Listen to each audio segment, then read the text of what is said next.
You're 62 years old, married, and you've accumulated $1.3 million in your retirement savings, and you're asking yourself the question, how do I create a plan that's going to help me make the transition to and hopefully through your retirement years? That's what we're going to look at in our video today.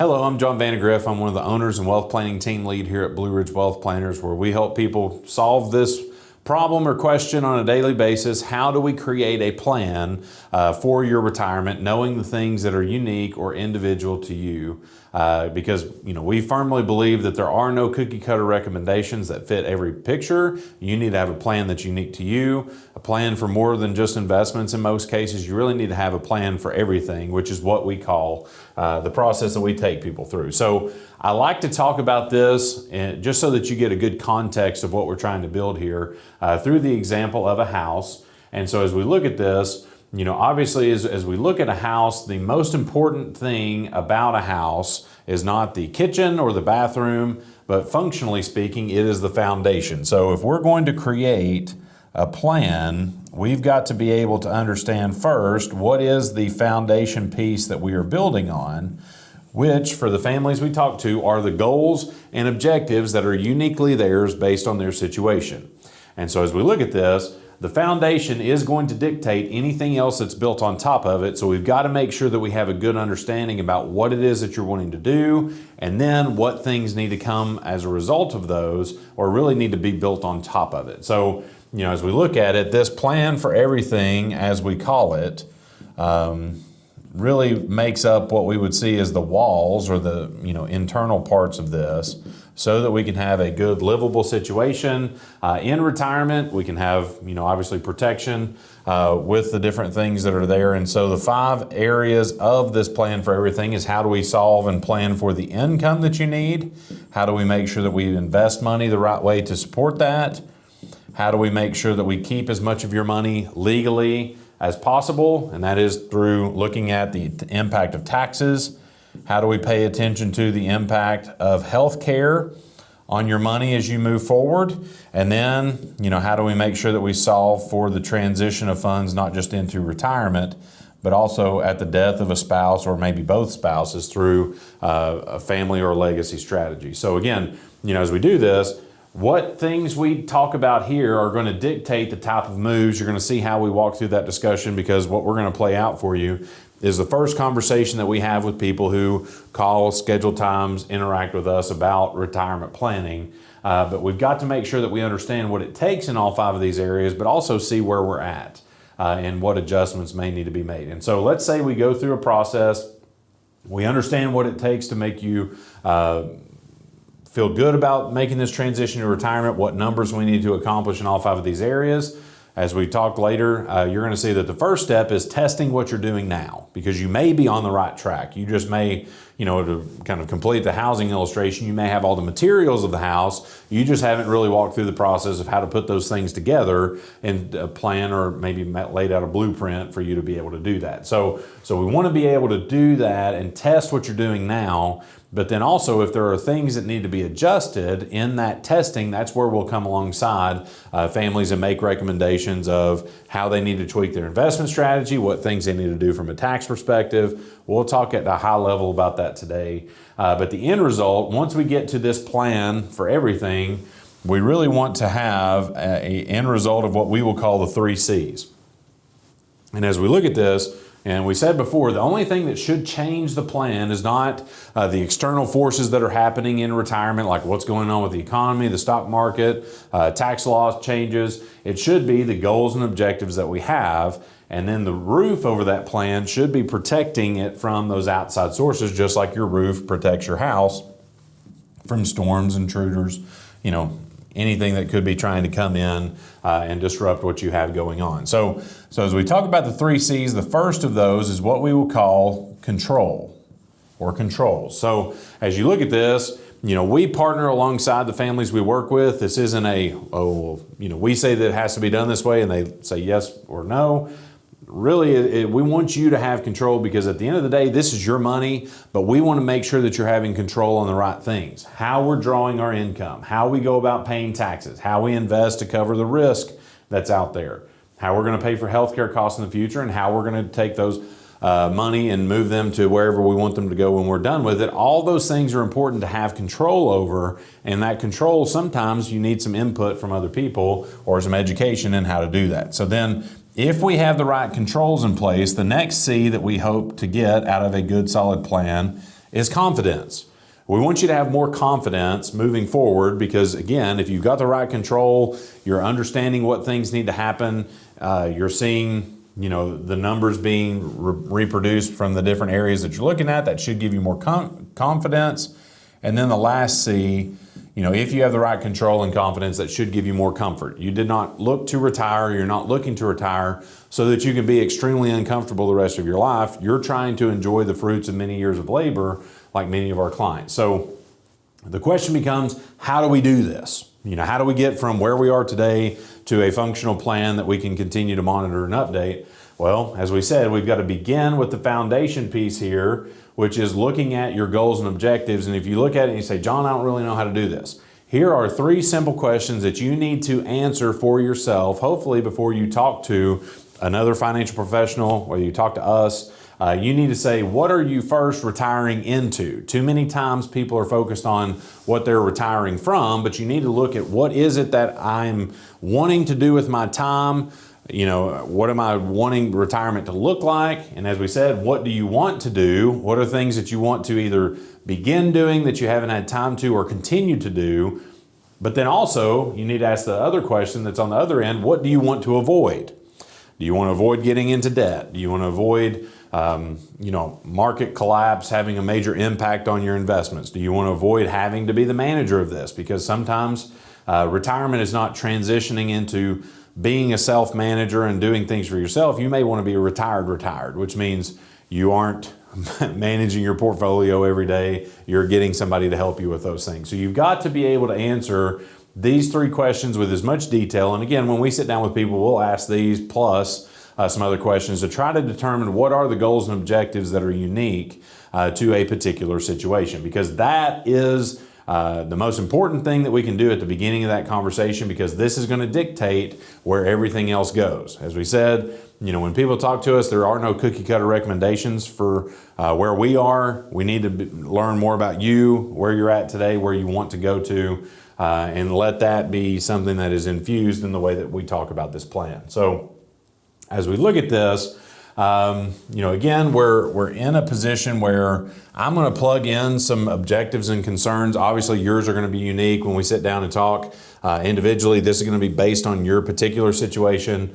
But as we said here, first, I'm actually going to pick a smaller pencil thickness here. So first is we want to retire at 62. So this person obviously was wanting to make it to 62, and as a part of that, make a good decision with Social Security. They also want to look at reducing the tax impact of this money, if possible. And then the last is stay out of debt, which can happen a variety of ways, whether you run out of money, have healthcare expenses. So just not be in a position where they have to incur any debt moving forward. They worked hard to get out of that. So as we look at this, income need on a monthly basis, we're looking at about $5,000 a month that this family needs. So about $60,000 a year. Annual income need, we've got about $10,000 of travel budget that they want to factor in. And then if we take that $70,000, we add some taxes to it, we're going to quote them just conservatively at about $80,000 a year that they need to generate off of this collection of sources to determine what type of income they need. So as we look at this, one of the key pieces for most of the people that we talk to is, when do you make the decision with Social Security? Because again, as we look at things, Social Security specific, there are 2,728 rules inside of the Social Security handbook. And what that should tell you more than anything is that it is a more complicated decision than a lot of people give it credit for. So as we look at this, very simple key, if you're trying to make a decision with Social Security, you need to make this decision based not on what your brother-in-law says or what the top result is when you Google. You need to make that decision based on your individual situation. What does your longevity look like? Your health, marital status matters, age differences between spouses. But making sure that we include your investments in that conversation, because that alone sometimes can be a difference maker. If you're foregoing the decision to make Social Security decision now so that you can draw off your investments, but then those investments are riskier than you think, that could cause you to lose a lot more of your liquidity quicker than you wanted to, and may not make up the difference between where that Social Security check would be now versus where that check will be at full retirement age or even age 70. So as we look at this, we want to make sure that we factor that into the planning that we do,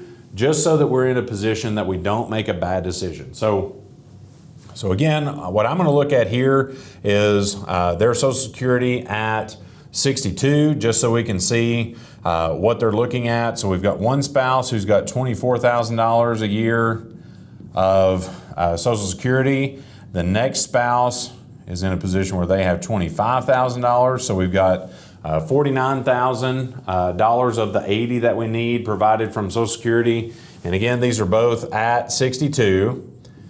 And again, when we do this type of conversation, it's always good to look at the numbers as if they filed for Social Security early, so that if they do file later, we can adjust the investments to provide for that. But typically the numbers will look better the later you file, as long as you have planned your investments around that strategy. So as we look at this, they're in a position where they've got Social Security. One spouse has a small pension of $10,000 a year.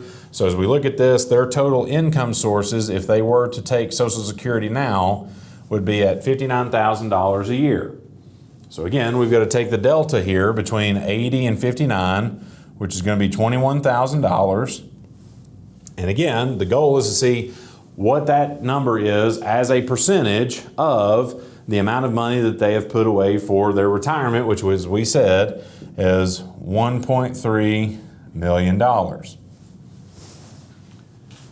So as we look at that, 21,000 as a percentage of 1.3 million is 1.62%, which is not a great need. Normally we want to see this number be somewhere between 3 and 4% or less. The less you need, the less your money has to grow to provide the things that you need or factor in for inflation as we move forward. Because as we look at this, we want to make sure, if we understand that 1.62% is what we need, and let's say our inflation figure moving forward, if you want to base it on what most people have been concerned about, a higher inflation need, somewhere between 3 and 4%, which is where a lot of studies will put inflation historically, that will put you in a position where the growth that you would need, so that the bucket stays the same but also grows to account for inflation, would be somewhere between 4.62 and 5.62%. So again, with stock market averages over time being around 8 to 8.5%, if you take fees off of that, most people don't have to take the full-on risk of the stock market to get this average return. Probably don't want to do that based on the amount of risk that it would take in this phase of life. So this gives them an idea of what is the growth expectation if we have this range of inflation, but also if we want to continue to take 1.62% off of this. And some people say, well, why do I want to leave this money here and just live off of the growth of it? Well, the unknown factor, and we're jumping ahead a little bit, is what happens with healthcare, because we want to make sure that we're in a position to not only provide the income that we need on a monthly basis for our lifestyle, but also have enough in access monies if we have not done the work with long-term care or home health care, which less and less people have got those type of policies today. We want to make sure that you have liquid after-tax savings available so that you can be in a position to draw off of that. So as we look here, we've got to make sure that we understand what is the income need here, what do we need potentially for accessibility, but also we want to pay attention to the risk that we want to take, because Too many times people make the transition to retirement, they're just as risky as they have been the last 10, 15 years. And sometimes that adjustment needs to happen to make sure that we are taking the right amount of risk.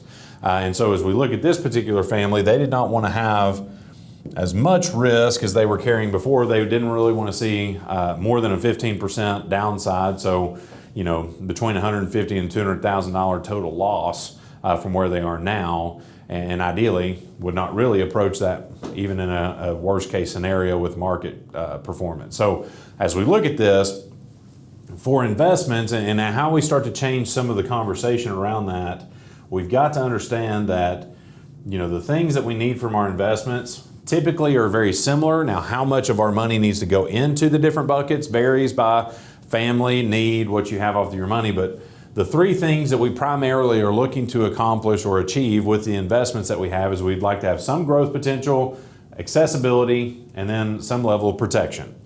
And so unfortunately, 2 out of any 3 is best case scenario, depending on where you're at, what type of investment options you have. Sometimes one of these is really what you're looking to do. And again, as we have people that transition to retirement, growth tends to be the thing that has predominantly been what their focus has been for the last several decades, not just the last several years. And when you're starting out, that makes sense because you have time. Let's switch this back up here.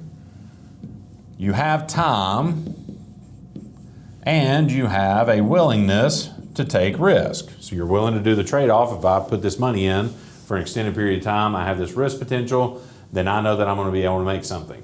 But on the doorstep of retirement, most people don't have time to leave their money alone completely and a willingness to take a large amount of risk like we're seeing in this situation. So we still need some for inflation growth because that's really what your transition is on your growth bucket. Instead of just achieving a large amount of money that I can retire off of, now we need to have growth that's over here so that we can factor in for long-term inflation increases and make sure that we don't run out of lifestyle or money before we run out of life. So again, we need to make sure we keep the appropriate amount of money here for access. Obviously, emergencies will happen as you progress. When? Typically at the time that you don't want it to. You will probably have some type of large purchases, whether it's vacations, vehicles, roofs, And then the last one is we talked about a little bit with healthcare, having liquid funds available so that you can access those when you or your spouse get sick. Ideally, after tax would be as great as possible, but we want to make sure that we have liquid access in things that we know we can get to, but don't have as much risk potential as what we're used to in our growth bucket.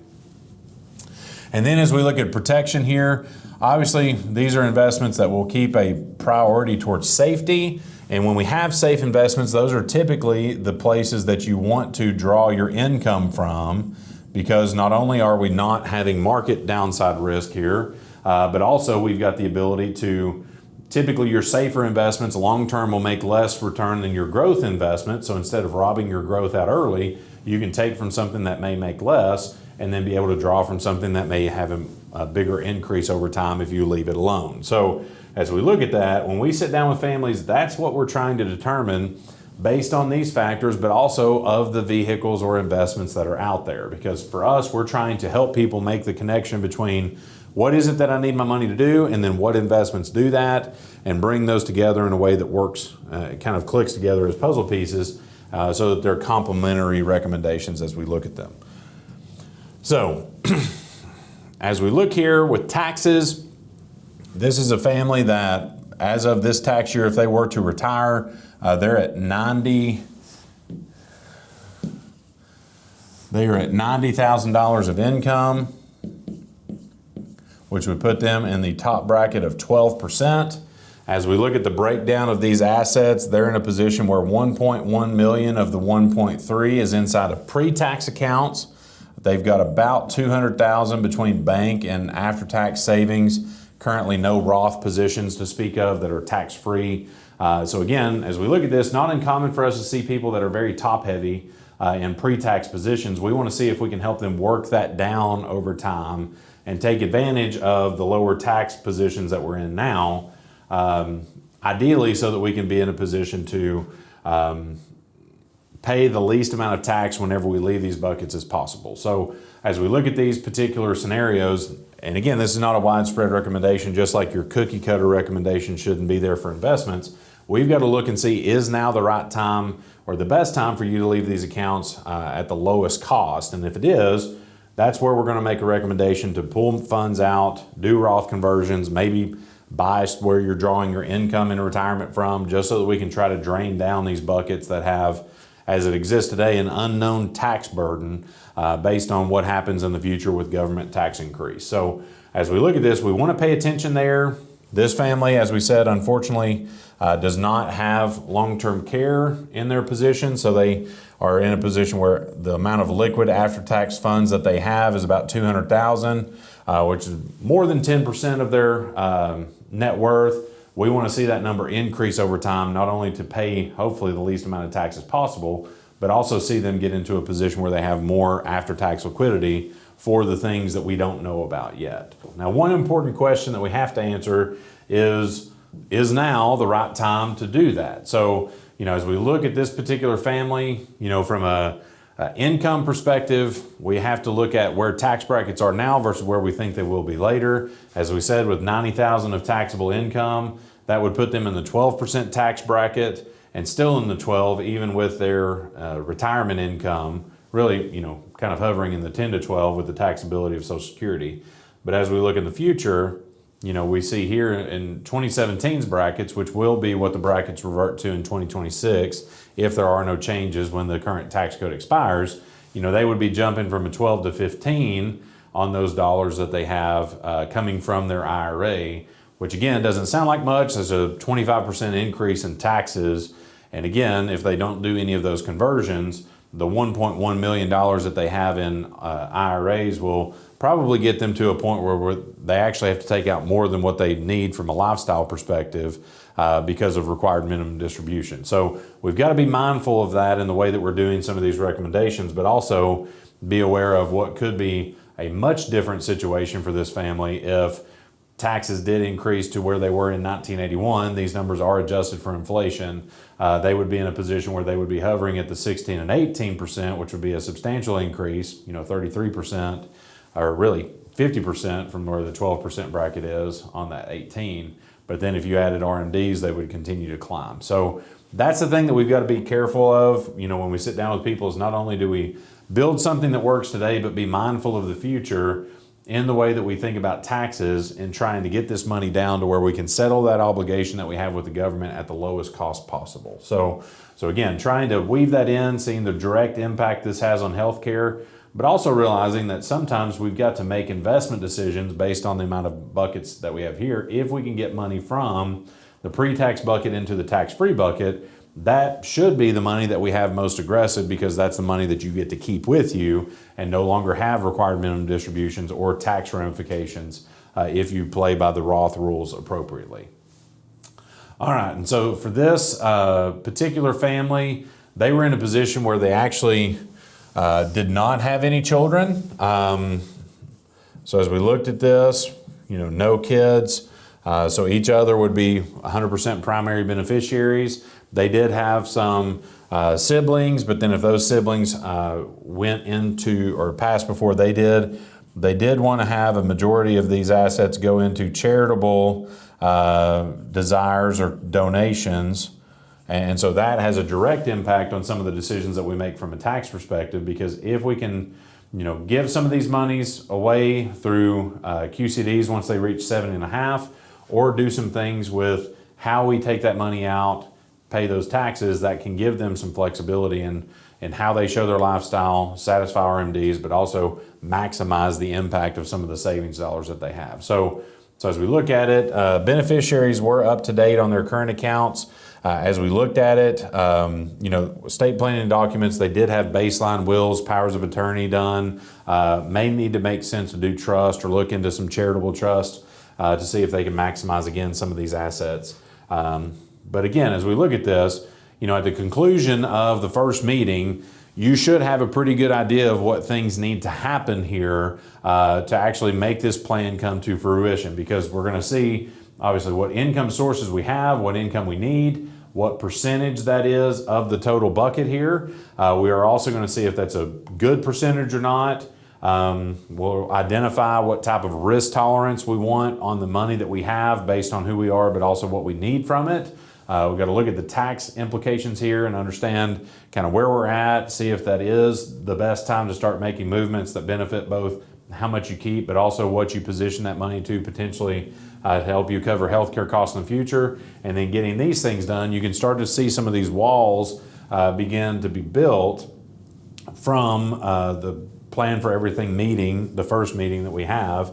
Then the job as a fiduciary is to have another meeting where we can analyze what you're doing now and see how it fits. Are we generating enough income currently? Are we in the risk range that we want to be? We'll use third parties to identify that, see where people are. You may be exactly where you need to be, or you may need to make some shifts based on where those current positions are. Also identifying what will be the impact of taxes in the future if we do nothing versus if we make some of these moves.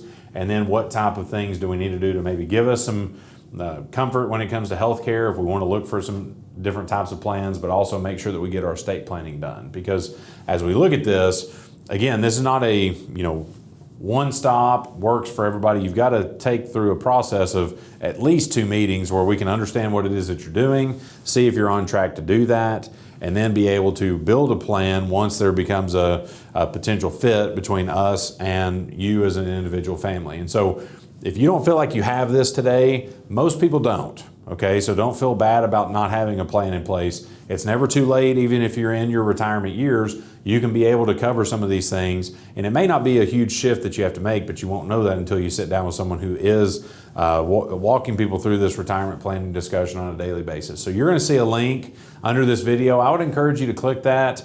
If you've not had this type of discussion, let us walk you through this to where you can see your numbers. We can see what type of shifts may need to happen, if any, and then see if that's something that is a match for you and your family moving forward. And if so, you would have us as a partner that you could work with, not just today, but in the future, to help you not only build this out, but maintain it. Because again, the plan itself is not the goal, it's the planning process that continues. That's really the key here. So hopefully this was valuable for you to see what needs to go in this conversation. As we said, when we sit down and talk to you individually, we'll be able to go from there, do some evaluations on those, but with this scenario as we're looking at it, is really as far as we need to take it. So hopefully you enjoyed the conversation. Let us know what you think in the comments below, and we look forward to talking to you in the future.